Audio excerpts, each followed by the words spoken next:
Olá, esse é o Poder Entrevista. Eu sou Paulo Silva Pinto, editor sênior do Poder 360.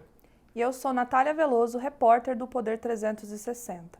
Vamos entrevistar o ministro do Supremo Tribunal Federal, Gilmar Mendes. Gilmar Mendes tem 67 anos. Nasceu em Diamantino, no Mato Grosso. Fez a graduação em Direito na Universidade de Brasília. É mestre e doutor em Direito pela Universidade de Münster, na Alemanha.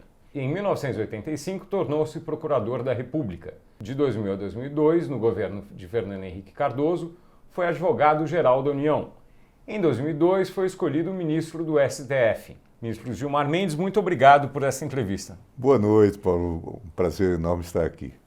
Agradeço também a todos os web espectadores que assistem este programa. Essa entrevista está sendo gravada no estúdio do Poder 360 em Brasília, em 5 de dezembro de 2023. Para ficar sempre bem informado, inscreva-se no canal do Poder 360, ative as notificações e não perca nenhuma informação relevante. Ministro Gilmar Mendes, eu começo essa entrevista perguntando. O Senado recentemente aprovou uma proposta que define regras sobre decisões monocráticas no Supremo Tribunal Federal. Na avaliação do senhor, esse projeto deve avançar na Câmara? Vamos aguardar. Certamente a Câmara terá seus próprios critérios de avaliação. Na nossa avaliação, essa matéria já é uma matéria praticamente vencida naquilo que ela é realmente útil, porque já sob a gestão da ministra Rosa Weber, o tribunal disciplinou tanto a questão das liminares, até de maneira mais ampla em alguns casos, como também a questão dos pedidos de vista, de modo que não me parece que haja espaço para esse tipo de regulação. Por outro lado, a proibição de concessão de cautelares em determinados casos pode resultar numa desproteção do sistema constitucional como um todo. Em muitos casos, as liminares são necessárias exatamente porque há uma urgência que não dispensa a providência de maneira imediata. Nós vimos agora recentemente nesse episódio dos precatórios, da declaração de inconstitucionalidade dos precatórios. O relator, o ministro Fux, não havia concedido a liminar e pedia então que houvesse o referendo do tribunal, mas houve um pedido de vista. E aí nós tínhamos uma condicionante. Para serem pagos os precatórios a partir do ano que vem, nós precisávamos de ter uma decisão num tempo hábil. E isto resultaria, portanto, na necessidade de uma liminar. No passado, aí, os conflitos que tivemos no governo Bolsonaro, em muitos casos, nós precisávamos de uma liminar para a defesa da saúde pública. De modo que é preciso entender isto em toda a sua complexidade. E eu espero que isso seja construído de maneira sensata, de maneira ponderada. E sobre a proposta de limitar os mandatos dos novos ministros do STF, qual é a avaliação do senhor?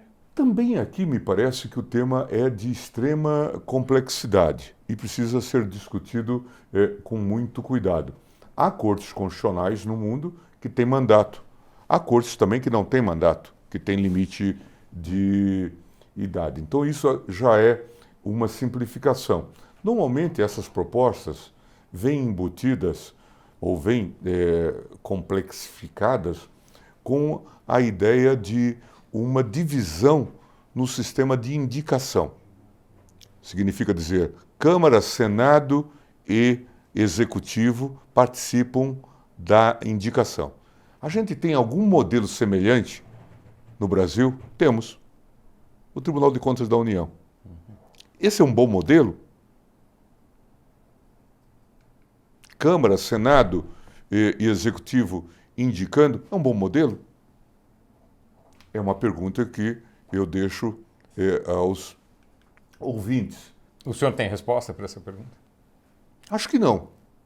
Se nós formos replicar o modelo do TCU, certamente não é o bom modelo.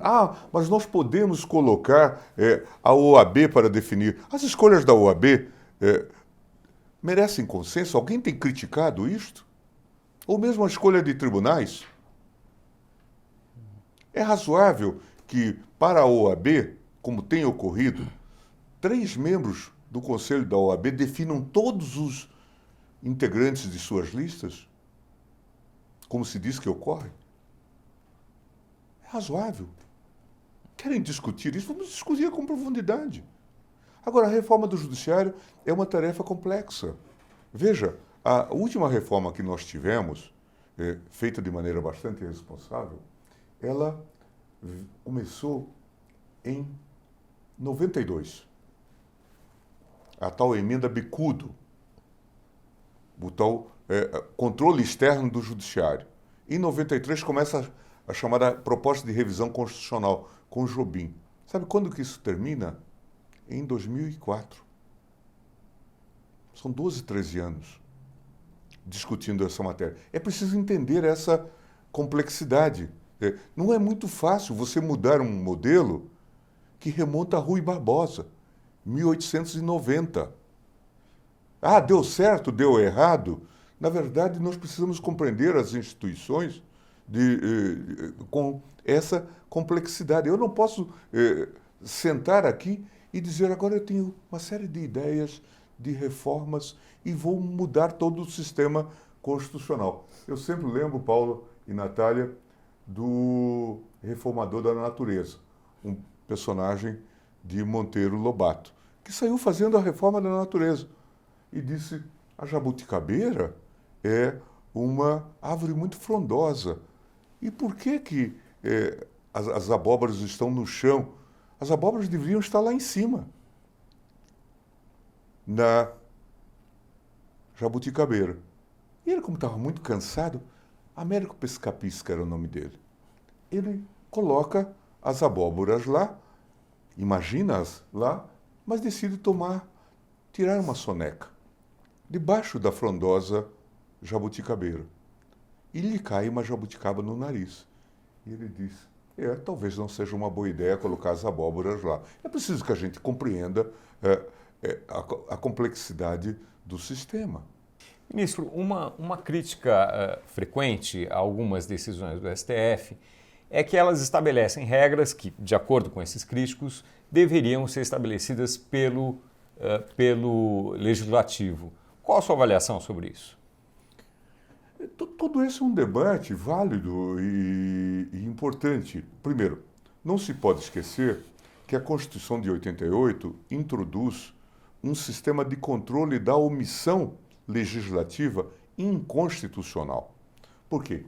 Porque nós tínhamos várias promessas no texto constitucional que não eram contempladas e o legislador nada fazia. E nós dizíamos: essa agora é uma political question, é apenas uma questão política. Veio então o Constituinte de 88 e disse: não, nós vamos criar mecanismos para controle da omissão legislativa inconstitucional. E cria o mandado de injunção e cria a ação direta por omissão. Então, se colocam essas alternativas. E o tribunal passa, inclusive, a apelar ao Congresso Nacional, muitas vezes, para legislar sobre determinados temas. E muitas vezes o Congresso não responde. E o tribunal, então, passa a fazer algum tipo de experimento, colocando uma legislação no lugar. Vou dar um exemplo que é conhecido de todos: o direito de greve do servidor público. E é um direito que precisa também de limitação. É um direito que se tem que exercer com responsabilidade. Então, exatamente em 2006, 2007, naquela quadra em que tivemos o acidente da Gol, aquele choque com o Legacy, aí tivemos também motins, greves de controladores de voos, todo aquele quadro, o tribunal se debruçou sobre isso. E disse: vamos aplicar a lei de greve do serviço privado ao serviço público. Desde então, portanto, acabaram aquelas greves que eram também férias. O servidor entrava em greve e recebia por isso. O tribunal delimitou, como já havia limites para o servidor privado. Tem legislação sobre isso até hoje? Não. A lei que está em vigor foi a decisão do Supremo Tribunal Federal a propósito. Então, é preciso discutir isso com essa amplitude, com essa visão. Há outros exemplos bem-sucedidos. a discussão, por exemplo, sobre o aviso prévio proporcional. Depois que o tribunal começou a discutir a questão do aviso prévio proporcional e o direito que teria alguém que já tinha muitos anos de ter um aviso prévio superior àquele regular, o Congresso regulou.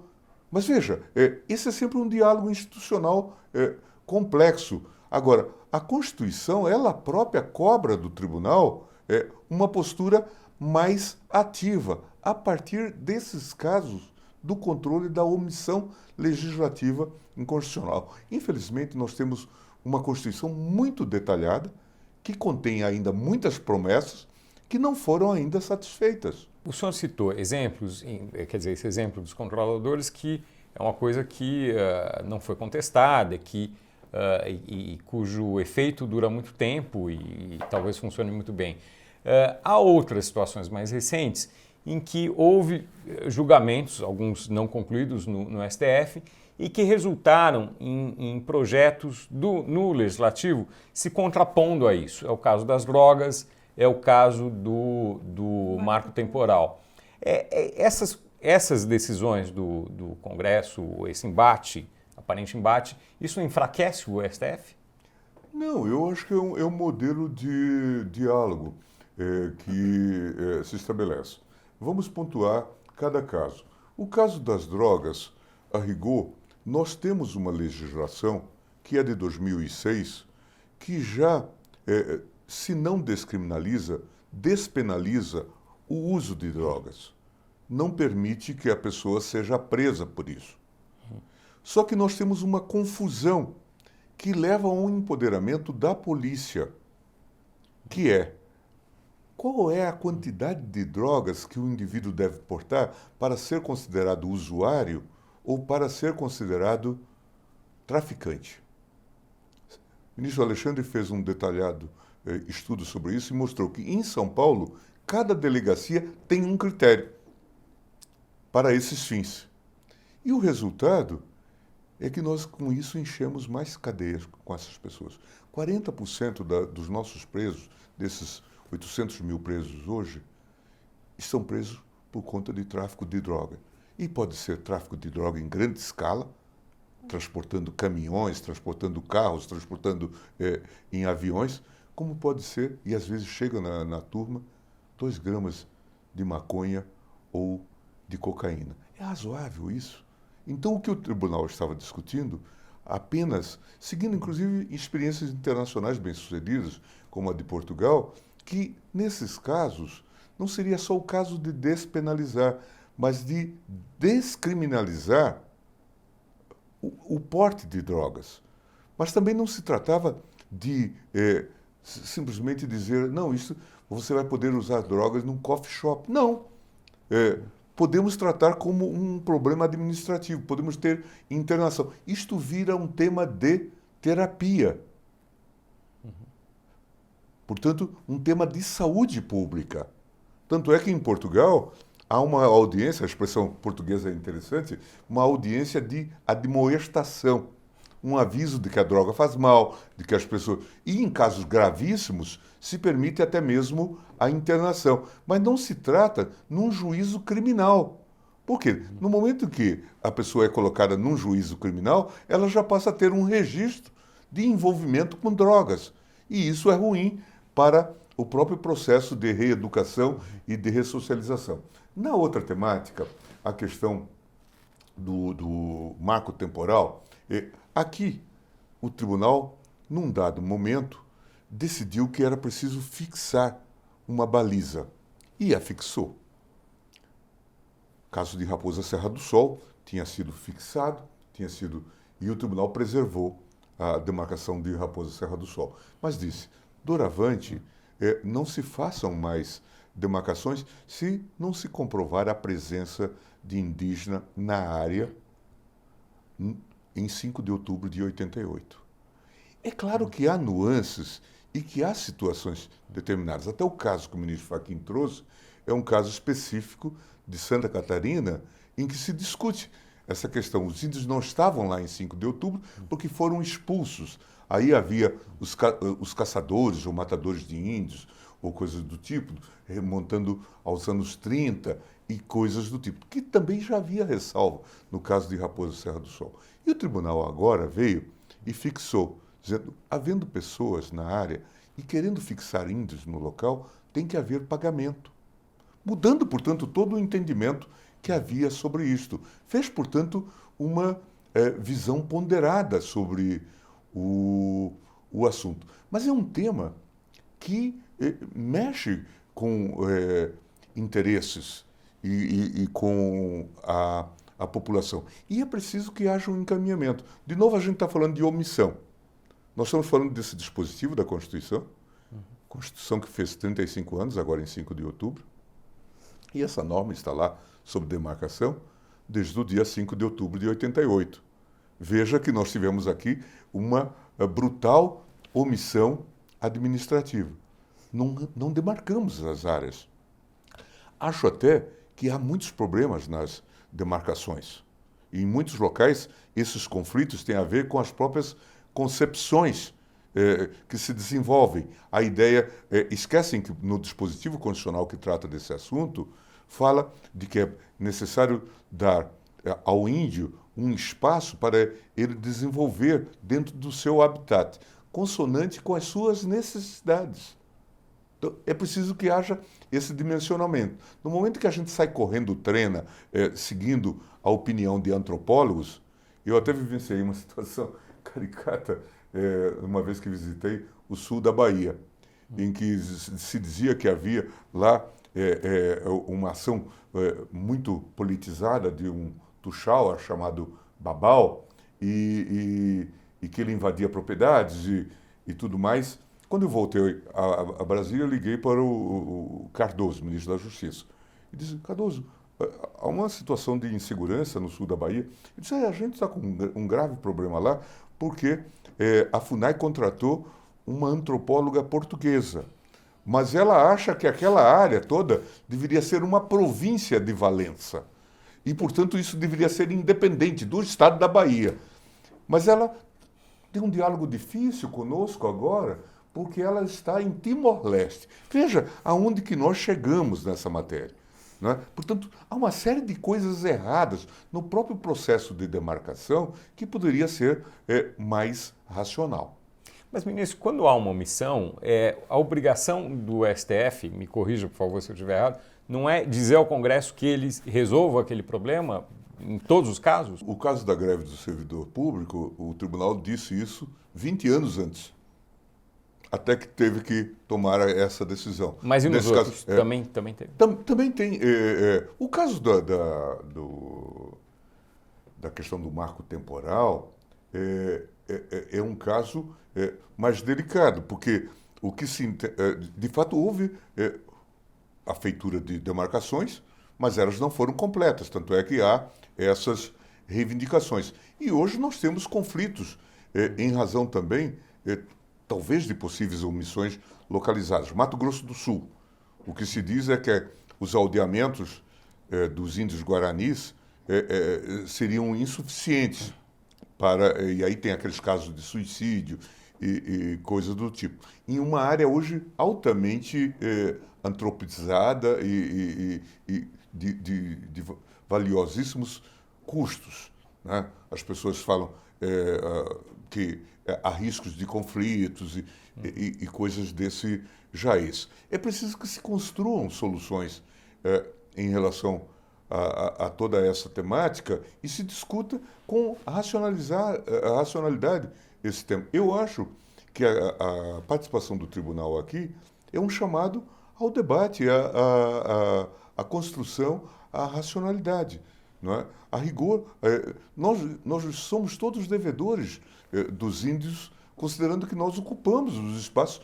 Havia índios por todos os lados, nós sabemos disso. Não é? Então é preciso que nós encontremos uma solução e eu tenho convencimento de que há grupos, setores da política, da vida, que precisam do conflito. Mas nós não precisamos do conflito. Isso pode ser resolvido. Há terra para todo mundo. Em São Paulo, esses dias alguém falou que é uma aldeia, uma demarcação diária de 1 km², e que agora pretende expandir. Se expandido, expande-se sobre São Paulo todo. Então, nós temos que ser razoáveis na construção dessas soluções, né? É preciso que a gente tenha esse dimensionamento. Ministro, o STF estabeleceu que os jornais podem ser responsabilizados civilmente por declarações de entrevistados que sejam comprovadamente injuriosas. Essa decisão foi muito criticada e avaliada por especialistas como prejudicial para o exercício do jornalismo e da liberdade de expressão. Como colocar essa decisão em prática, na opinião do senhor? Temos que ter cuidado. O caso que foi discutido é um caso muito circunstanciado. Este caso envolvendo o Diário de Pernambuco, em que o entrevistado imputou falsamente a alguém a prática de um crime. Portanto, essa pessoa tentou, via direito de resposta, fazer esse esclarecimento e não conseguiu junto ao veículo. Portanto, o caso é bastante circunstanciado. O problema, me parece, não está na decisão, no acórdão, mas eventualmente na tese que se tenta transpor. E aí vem vários questionamentos que a imprensa tem feito. Por exemplo, em casos de entrevista ao vivo, como que se vai fazer o controle? Ou em situações nebulosas, ou muitas vezes brigas mesmo entre grupos ou facções políticas, em que se faz uma imputação sabendo-se que ela é falsa. Tudo isto precisa ser, talvez, tematizado e, se for o caso, esse tema pode voltar ao tribunal em embargos de declaração para que a tese seja devidamente esclarecida. É inequívoco, todos sabem, o valor que o tribunal dá à liberdade de expressão e à liberdade de imprensa, como também a ideia de que se tem que preservar a honra, a dignidade e a imagem das pessoas. Isso está estabelecido em todos os acórdãos que o tribunal lavrou sobre isso nesses 35 anos. A disseminação de informações falsas, a formação de grupos extremistas nas redes sociais, o próprio 8 de janeiro, todos esses itens contribuíram, talvez, para aumentar ou intensificar a avaliação no Supremo Tribunal Federal em relação às fake news? Eu acho que sim. Na verdade, o tribunal percebeu, nessa transição já do governo Temer para o governo Bolsonaro, que nós viveríamos tempos esquisitos. Tanto é que é de março de 2019 a decisão, o inquérito sobre as fake news. Talvez nós não soubéssemos bem o que viria, mas intuíamos que haveria enormes desafios pela frente. O tribunal percebeu, nessa transição já do governo Temer para o governo Bolsonaro, que nós viveríamos tempos esquisitos. Tanto é que é de março de 2019 a decisão, o inquérito sobre as fake news. Talvez nós não soubéssemos bem o que viria, mas intuíamos que haveria enormes desafios pela frente. E a experiência também, já colhida, iluminava um pouco esse nosso caminho. A própria procuradora-geral da época, a procuradora Raquel Dodge, se bateu contra o inquérito das fake news, dizendo que isso era competência do Ministério Público. Vocês vão se lembrar disso. Mas nós dissemos não, porque parte das fake news, que atinge inclusive o tribunal, vem do próprio Ministério Público e vinha de Curitiba. Veja que é um todo complexo que precisa ser olhado.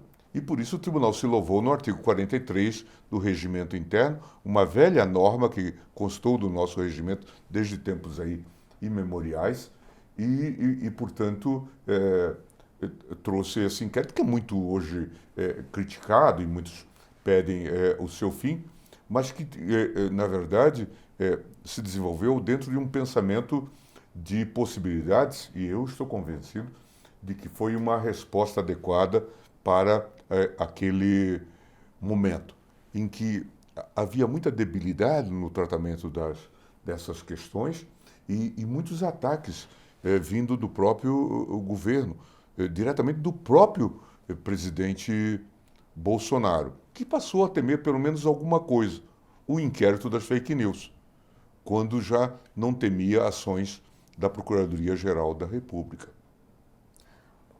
Falando ainda sobre o 8 de janeiro, há críticas de muitos advogados e até mesmo da OAB sobre o formato dos julgamentos dos réus do 8 de janeiro no plenário virtual. Se fala muito que esse formato cercearia o direito da defesa.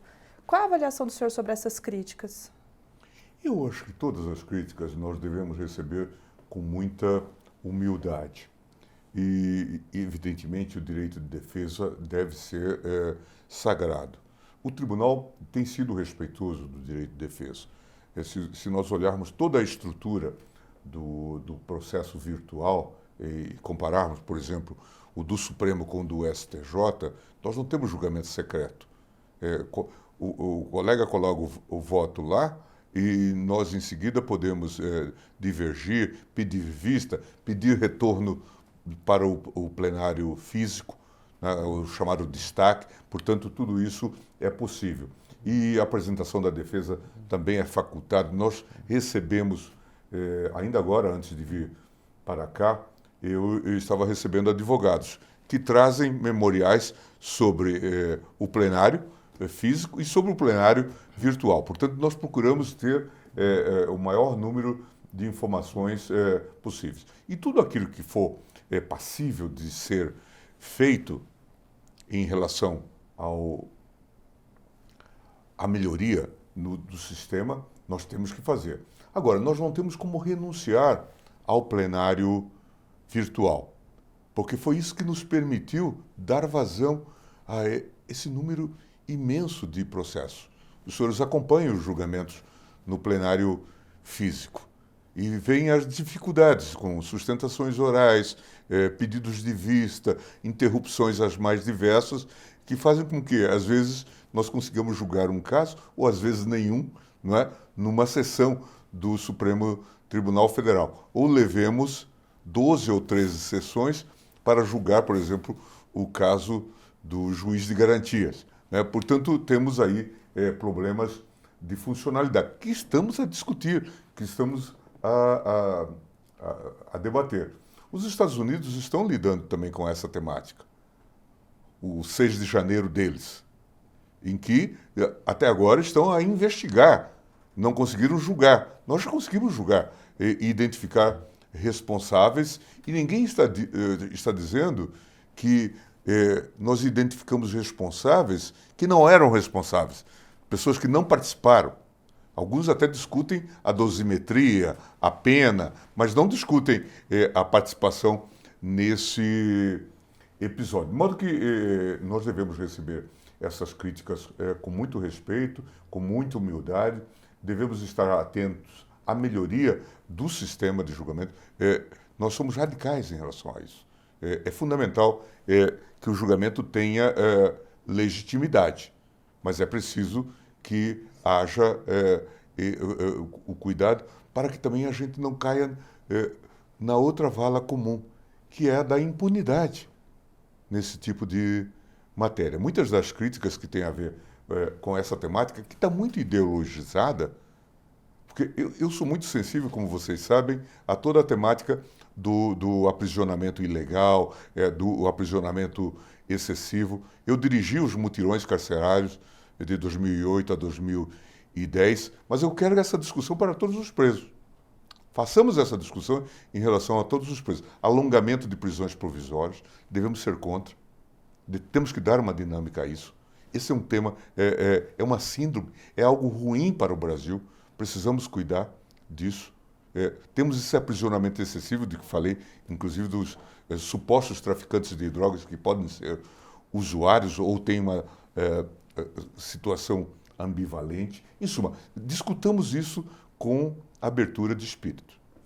Exatamente sobre esse tema, ministro. O senhor foi um crítico em várias ocasiões, no caso da Lava Jato, quanto às prisões preventivas muito duradouras.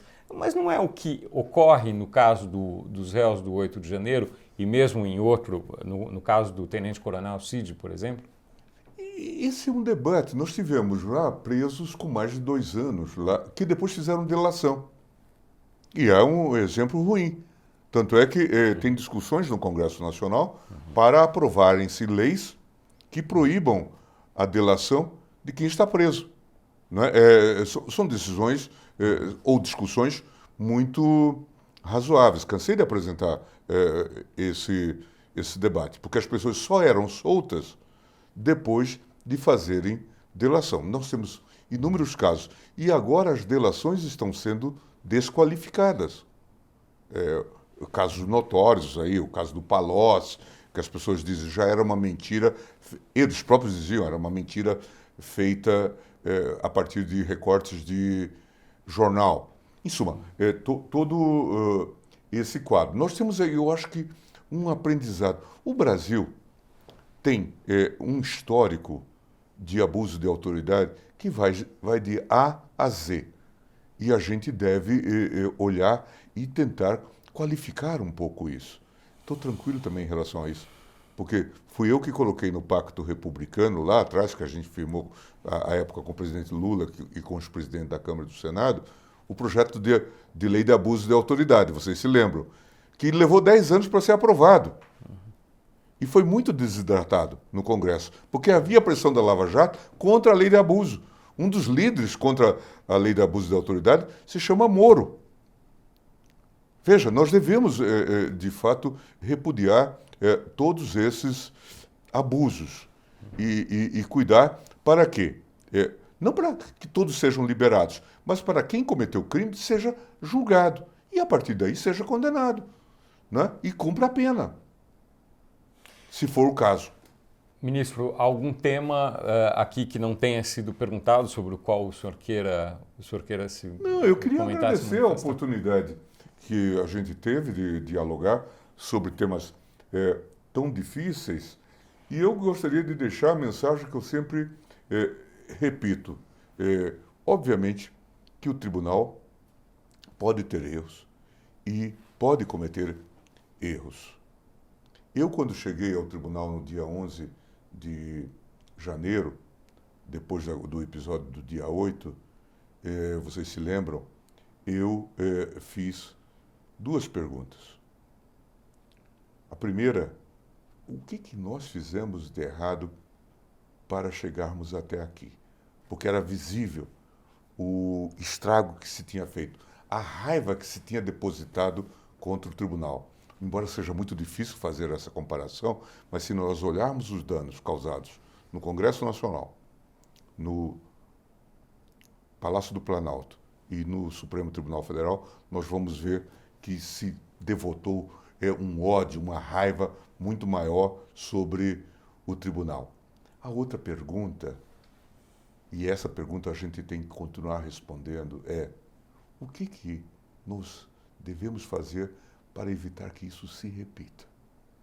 E aí eu acho que é um dever de todos nós, de vocês da imprensa, nossos enquanto juízes, de todas as pessoas que têm responsabilidade na vida pública, de tentarmos pensar em antídotos para fortalecer a democracia. Vamos melhorar o sistema. E, nesse sentido, devemos ser receptivos às críticas que se fazem. Claro que, muitas vezes, as críticas não são lastreadas em fatos, ou, às vezes, são até animadas por propósitos políticos. Nem por isso elas perdem a seriedade. Mas devemos explicar às pessoas por que nós fazemos determinadas coisas. E eu reputo também que, se nós considerarmos tudo isso que se fez nesses 35 anos e o papel que o tribunal jogou nesses 35 anos, eu acho que ele mais acertou do que errou. Chega ao final essa edição do Poder Entrevista. Em nome do jornal digital Poder 360, eu agradeço ao ministro Gilmar Mendes. Eu agradeço a oportunidade, Paulo, Natália, é um prazer sempre estar aqui. Agradeço também a todos os web espectadores que assistiram a este programa. Essa entrevista foi gravada no estúdio do Poder 360, em Brasília, em 5 de dezembro de 2023. Para ficar sempre bem informado, inscreva-se no canal do Poder 360, ative as notificações e não perca nenhuma informação relevante. Muito obrigado e até a próxima. Poder Monitor, a ferramenta mais completa para monitorar os 3 poderes. Acesse agora poder.cc/monitor e ganhe 30 dias grátis.